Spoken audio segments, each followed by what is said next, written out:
Y a-t-il quelqu'un qui est une église, qui a été déjà une église? Ce n'est pas encore fini. Arrête de t'apitoyer sur ton sort. Arrête de prendre ta montre et commence à faire les calculs. Le baptême dans la souffrance afin d'être élevé dans la gloire. Nous vivons dans une génération où tout le monde se précipite au résultat. Tout le monde veut sauter et se retrouver à la gloire. Tout le monde veut aller vite et se retrouver sur le trône.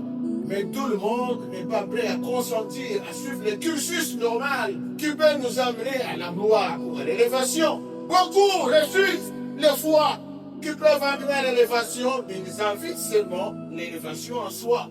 Or, selon Dieu, dans la pensée de Dieu, dans la pensée divine, l'élévation précède toujours par une voie obligée de preuve.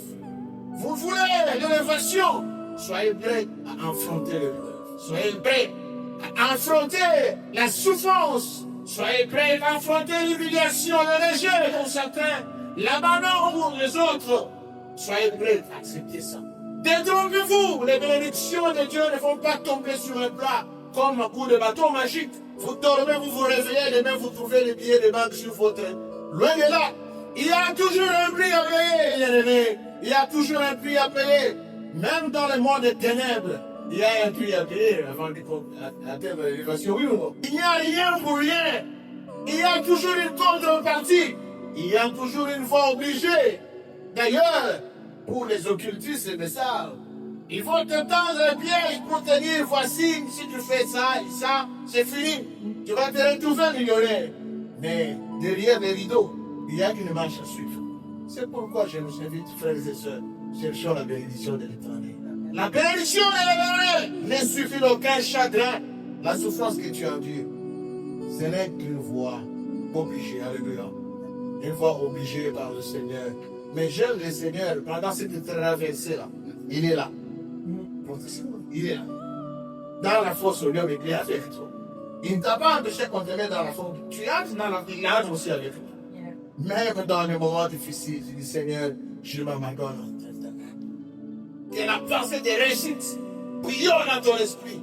Même si tu ne vois encore rien qui donne la parole de réussite, mais toi, nourris ton esprit de la pensée de réussite. Et c'est que je vais m'en sortir. Nous devons savoir que Dieu se sert toujours des épreuves pour nous former. La finalité ou l'objectif visé par Dieu dans le peuple, c'est juste de former. Dieu ne bénit pas les gens irresponsables. Il va te bénir, mais il va t'apprendre à comprendre ce qu'il veut te donner et le niveau où il veut t'emmener.